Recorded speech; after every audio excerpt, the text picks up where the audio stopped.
കൂട്ടുകാർക്ക് നല്ലൊരു ദിവസം ആശംസിച്ചാണ് മാമ്പഴത്തിന്റെ പുതിയ വീഡിയോയിലേക്ക് സ്വാഗതം.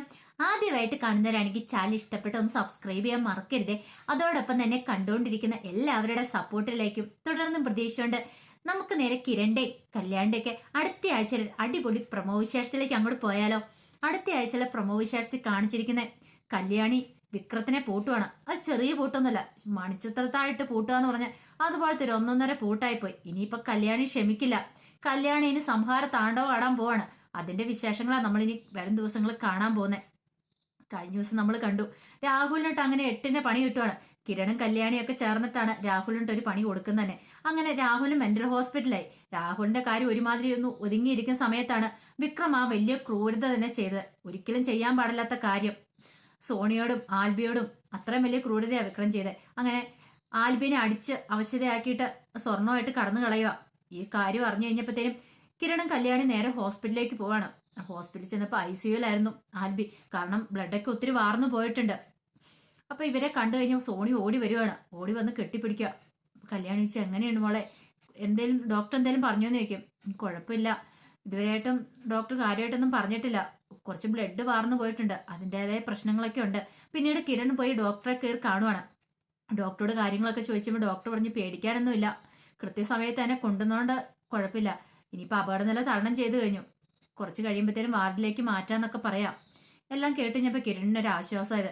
ഈ സമയത്ത് കല്യാണി ചോദിച്ചു, അല്ല മോളെ, ആരാ വന്ന് അറ്റാക്ക് ചെയ്തത്? നീ മുഖം കണ്ടായിരുന്നോ എന്ന് ചോദിക്കണം.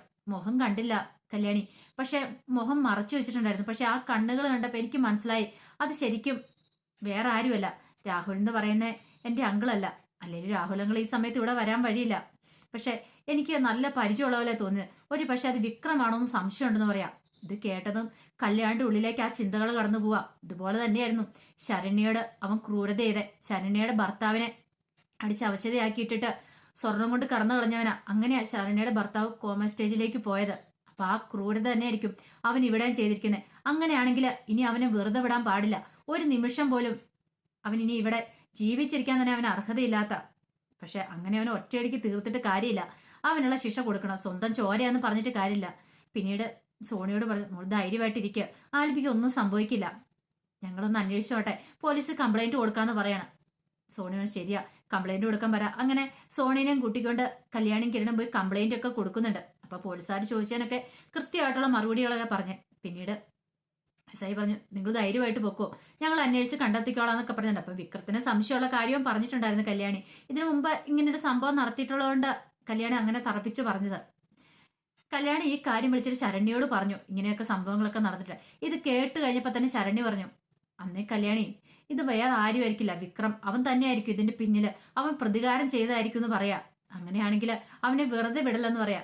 കല്യാണി പറഞ്ഞ് കേസ് കൊടുത്തിട്ടുണ്ട്, ഉടനെ തന്നെ അവനാണെങ്കിൽ അവനെ പോലീസ് പൊക്കുമെന്ന് പറയാം. അപ്പൊ രാത്രിയില് അങ്ങനെ മോഷണമൊക്കെ നടന്ന സന്തോഷത്തോടുകൂടി വിക്രം വന്ന് കിടന്ന് ഉറങ്ങുമായിരുന്നു.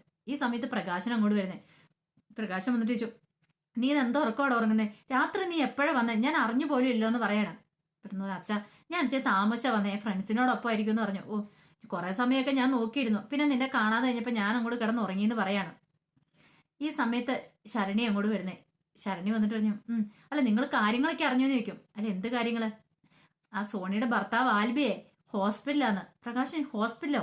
അവനെന്ത് പറ്റി? അതൊരു നല്ല വാർത്തയുള്ളെന്ന് പറയാം. നിങ്ങൾക്ക് നല്ല വാർത്തയായിരിക്കും, പക്ഷെ എനിക്കത് അത്ര നല്ല വാർത്തയല്ലെന്ന് പറയാം. അവരുടെ വീട്ടിൽ കയറി ആരോ മോഷണശ്രമം നടത്തി, അവന്റെ തലയ്ക്ക് അടിച്ച് വീഴ്ത്തിയിട്ട് കടന്നു കളഞ്ഞ അറിഞ്ഞേ പോലീസ് കേസ് കൊടുത്തിട്ടുണ്ടെന്ന് പറയാം. ഇത് കേട്ടത് വിക്രം ഒന്ന് ഞെട്ടി. ഈ പോലീസുകാരങ്ങനെ അന്വേഷിച്ച് വരുമോ ചിന്തയുണ്ടാകുന്നുണ്ട്. വിക്രത്തിന്റെ ഞെട്ടല് ശരണ്യെ ശ്രദ്ധിച്ചിട്ടുണ്ടാണ്. അപ്പൊ ഇവന് ഇതിനകത്ത് എന്തോ ഒരു പങ്കുണ്ട്. വിക്രത്തിനോട് ചോദിച്ചു, അത് പറഞ്ഞപ്പോ നീ എന്തോ ഞെട്ടിയെന്ന് ചോദിക്കണം. ഒന്നുമില്ല, ഇനിയിപ്പൊ ഞാൻ കൊടുക്കേണ്ട മറ്റാരോ കൊടുത്തല്ലോ എന്നൊരു സന്തോഷം എന്ന് പറയാം. സന്തോഷിച്ചോ, ആരാണെങ്കിലും ഉടനെ തന്നെ പോലീസ് കസ്റ്റഡിയിലാവുമെന്ന് പറയാം. അവനല്ലേ കുറ്റം ചെയ്തവൻ എന്തെങ്കിലും ഒരു തെളിവ് അവശേഷിപ്പിക്കാതെ പോകത്തില്ലോ, അതുകൊണ്ട് അന്വേഷിച്ച് പോലീസ് വന്നോളൂ എന്ന് പറയാം. ഇത്രയും പറഞ്ഞ് ശരണി അങ്ങോട്ട് പോയി. അപ്പൊ പ്രകാശൻ ചോദിച്ചു, മോനെ നീയൊന്നും അല്ലോ എന്ന് ചോദിക്കണം. അച്ഛൻ എന്താ അങ്ങനെ ചോദിച്ചേ? അല്ല, മുമ്പ് നീ ചെറിയ മോഷണ കേസിനൊക്കെ പോവായിരുന്നല്ലോ, അതുകൊണ്ടാണ് ഞാൻ ചോദിച്ചേ. പിന്നെ പ്രതികാരം ചെയ്യാനായിട്ട് അങ്ങനെ ഇറങ്ങി തിരിച്ചാണോ? അതിൻ്റെ ഒന്നും ആവശ്യമില്ല, ഇപ്പോഴതിനൊന്നും പോകണ്ട കേട്ടോ മോനെ, ഇപ്പൊ നമുക്ക് കഷ്ടകാല സമയാ, ഞാഞ്ഞൂരും പത്തി എടുത്തുന്ന സമയാ, അതുകൊണ്ട് ഇപ്പൊ അതൊന്നും പോകണ്ട. ഈ അച്ഛൻ എന്താന്ന് വെച്ചാൽ ചെയ്തോളാം, നീ ധൈര്യമായിട്ട് ഇരിക്കാൻ പറയാണ്. നമ്മളെ അപമാനിച്ച അവളെ സോണീനെ ആൽബിനെ ഞാൻ വെറുതെ വിടാൻ പോകുന്നില്ല. ഇപ്പൊ ആൽബിക്ക് കിട്ടേണ്ടത് കിട്ടി, ഇനി അവൾക്കിട്ടാ കൊടുക്കണ്ട, കല്യാണിക്കിട്ട് അതിനുള്ള ഞാൻ കൊടുത്താളാന്ന് പറയാണ്. പിന്നീട് വീട്ടിലേക്ക് വന്ന് കഴിയുമ്പോഴത്തേനും രൂപയും ചന്ദ്രസേനും ഒക്കെ കാര്യങ്ങൾ അറിയാം. ഇതെല്ലാം കേട്ട് കഴിഞ്ഞപ്പോൾ രൂപയ്ക്കും വല്ലാത്ത സങ്കടമായിപ്പോയി. ചന്ദ്രസേനൻ പറഞ്ഞു, ഇതങ്ങനെ വെറുതെ വിട്ടിട്ട് കാര്യമില്ല. ഒരുത്തന്റെ കാര്യം ഒരു തീരുമാനമായി കഴിഞ്ഞപ്പോഴത്തേനും അടുത്തവൻ ഇറങ്ങിയേക്കുന്നു. കല്യാണി പറഞ്ഞു, ഇതെന്ത് ചെയ്യണമെന്ന് എനിക്ക് അറിയാച്ചാ, അതിനുള്ള വഴികളൊക്കെ ചെയ്തിട്ടാ വന്നേക്കെന്ന് പറയാം. ഇനി അവനെ വെറുതെ വിടാൻ പോകുന്നില്ല എന്ന് പറയാം. പിന്നീട് പോലീസുകാർ അന്വേഷിച്ചു വരാം. അങ്ങനെ അന്വേഷിച്ച് വന്ന് നേരെ വിക്രത്തിന്റെ അടുത്തേക്ക് വരിക. വിക്രത്തിനെ വന്ന് നേരെ കൂട്ടിക്കൊണ്ടുപോയി എസ് ഐയുടെ അടുത്തേക്ക്. അപ്പം എസ് ഐ വിക്രത്തിനെ ചോദ്യം ചെയ്തു. അവസാനം വന്ന് കഴിയുമ്പോഴത്തേനും അവന് പിടിച്ചു നിൽക്കാൻ പറ്റാതെ വന്നു. പിടിച്ചു നിൽക്കാൻ വന്നപ്പോൾ തന്നെ അവർക്ക് കാര്യങ്ങളൊക്കെ മനസ്സിലായി. എസ് ഐ ചോദിച്ചു, നിനക്ക് നാണമില്ലേടാ? നിന്നെ ഒരു തവണ ഊരി വിട്ടതല്ലേ? അന്ന് ഒരു പെണ്ണ് വന്ന് രക്ഷിച്ചോണ്ട് നീ അങ്ങ് രക്ഷപ്പെട്ടു. അന്നിപ്പം നിന്റെ ഭാര്യയാന്നൊക്കെ അറിയാൻ കഴിഞ്ഞു. പക്ഷെ ഇനി അവള് നിന്നെ രക്ഷിക്കാൻ വരുവോടാ? നിന്റെ സ്വഭാവം ഇതാന്ന് അറിഞ്ഞു കഴിഞ്ഞിട്ടുണ്ടെങ്കിൽ ഒരു പെണ്ണും ഇനി നിന്നെ രക്ഷിക്കാനായിട്ട് വരുമെന്ന് എനിക്ക് തോന്നുന്നില്ല. ഒരു കാര്യം ചെയ്യ, എന്റെ മോൻ ഇനി കുറെ കാലം ഇനി ഉള്ളേ കിടക്കുക എന്ന് പറയണം. സാറേ ഞാനൊന്നും നീ കൂടുതലൊന്നും പറയണ്ട. നിന്നെയല്ല നിന്റെ അച്ഛനെ പറഞ്ഞാൽ മതി. നിന്നെ രാജകുമാരായിട്ട് കൊണ്ടു നടക്കാനായിട്ട് അയാൾ ശ്രമിക്കുമല്ലേ? അപ്പൊ അതിന് കൂലിയാ തിരിച്ചു കൊടുക്കുന്നേ. എടാ നീ കള്ളനല്ല, കൊടും ക്രിമിനലാ. കള്ളന്മാർക്ക് പോലും നാണക്കേടാ. കാരണം അത്ര വൃത്തിയോടല്ല നീ കാണിച്ചിരിക്കുന്നേ. ഒരുത്തനെ അടിച്ച് കൊല്ലാൻ ശ്രമിച്ചിട്ടാണ്ടാ നീ കട്ടുകൊണ്ട് പോയത്. നീ അങ്ങനെ പെട്ടെന്നൊന്നും നീ ഊരിപ്പോകാൻ നോക്കുമല്ല. ഊരിപ്പോവാൻ ശ്രമിക്കണ്ട മോനെ. അങ്ങനെ നിനക്ക് പെട്ടെന്നൊന്നും ഊരിപ്പോകാൻ പറ്റില്ലെന്ന് പറയണം. അങ്ങനെ വിക്രം അകത്തായി. ഇത് അറിഞ്ഞതും പ്രകാശന് ആകെപ്പാടം ഞെട്ടിത്തെറിച്ചു. കാരണം പ്രകാശന് സംശയം ഉണ്ടേ പോലും വിക്രം അങ്ങനെ ചെയ്യുമെന്ന് ഒരിക്കലും പ്രതീക്ഷ ഉണ്ടായിരുന്നില്ല. അപ്പൊ ഇനിയിപ്പൊ ആര് രക്ഷിക്കും?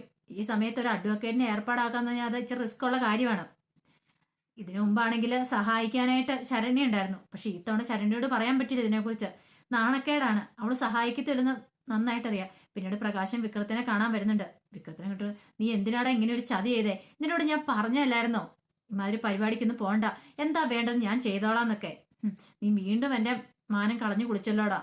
ഇനി എന്ത് ചെയ്യാനാ എന്നൊക്കെ പറഞ്ഞോണ്ട് പ്രകാശം കരഞ്ഞൊളിച്ചിട്ട് പോവാണ്. എങ്ങനെയും വക്കീലെ തരപ്പെടുത്താൻ നോക്കാന്നൊക്കെ പറഞ്ഞോണ്ടാ പ്രകാശം പോകുന്നേ. പിന്നീട് കോടതിയിൽ കേസ് വിളിക്കുന്ന ദിവസമായി. അങ്ങനെ കേസ് വിളിച്ചു കഴിയുമ്പോഴത്തേനും വിക്രം വന്നു. അപ്പൊ കേസ് കൊടുത്തേക്കുന്ന കല്യാണിയാണ്.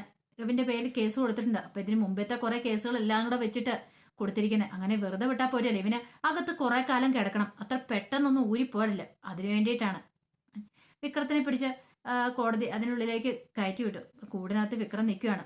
പിന്നീട് കല്യാണിയെ വിളിച്ചപ്പോൾ കല്യാണി പറഞ്ഞു, അതെ എനിക്ക് വേണ്ടി വാദിക്കാൻ ആരുമില്ല സാർ, ഞാൻ തന്നെ എനിക്ക് വേണ്ടി വാദിക്കുന്നത്. ഇടയ്ക്കൊന്ന് കറണ്ട് പോയിട്ടോ. അപ്പം എനിക്ക് വേണ്ടി വാദിക്കുന്നത് ഞാനാന്ന് പറയാണ്. ഇത് കേട്ടും വിക്രം എല്ലാവരും ഞെട്ടിപ്പോയി. അപ്പം അതിന് എന്നെ അനുവദിക്കണമെന്ന് പറയാം. അങ്ങനെ കല്യാണി വാദിക്കുകയാണ് വിക്രത്തിനെതിരെ. അങ്ങനെ കല്യാണി വാദിച്ച് ജയിച്ച് ഇനി നമ്മൾ കാണാൻ പോകുന്ന അടിപൊളി വിശേഷം എന്ന് പറഞ്ഞിട്ടുണ്ടെങ്കിൽ വിക്രം ഇരുമ്പഴിക്കുള്ളിലേക്ക് പോവാണ്. ഇനിയിപ്പോൾ അടുത്ത നാളൊന്നും വിക്രം ഇറങ്ങത്തില്ല. അവൻ അവിടെ കിടന്ന് അനുഭവിക്കും. അവനെ ഇറക്കാൻ പോലും പറ്റാതെ പ്രകാശൻ പുറത്ത് കിടന്ന് വലയും. അവസാനം പ്രകാശൻ എന്ത് ചെയ്യണമെന്ന് അറിയത്തില്ലാതെ തലയ്ക്ക് ഭ്രാന്ത് പിടിച്ചൊരു അവസ്ഥയിലെത്തും. ഇപ്പൊ രാഹുലിന്റെ അവസ്ഥ എന്താണോ അതേ അവസ്ഥ തന്നെയായിരിക്കും പ്രകാശനും വരാൻ പോകുന്നത്. മകനെ രാജകുമാരനായിട്ട് വളർത്താനായിട്ട് കൊണ്ടുവരുന്ന പ്രകാശന് അവൻ ജയിലിൽ കിടന്ന് അടിയെണ്ണുന്ന കാഴ്ചകളാണ് ഇനി കാണാൻ പോകുന്നത്. അപ്പൊ ആ കാഴ്ചകൾക്കായി നമുക്ക് എല്ലാവർക്കും കാത്തിരിക്കാം കേട്ടോ. ഒരിക്കൽ കൂടി എല്ലാവർക്കും നല്ലൊരു ദിവസം ആശംസിച്ചു നിർത്തുന്നു. നന്ദി.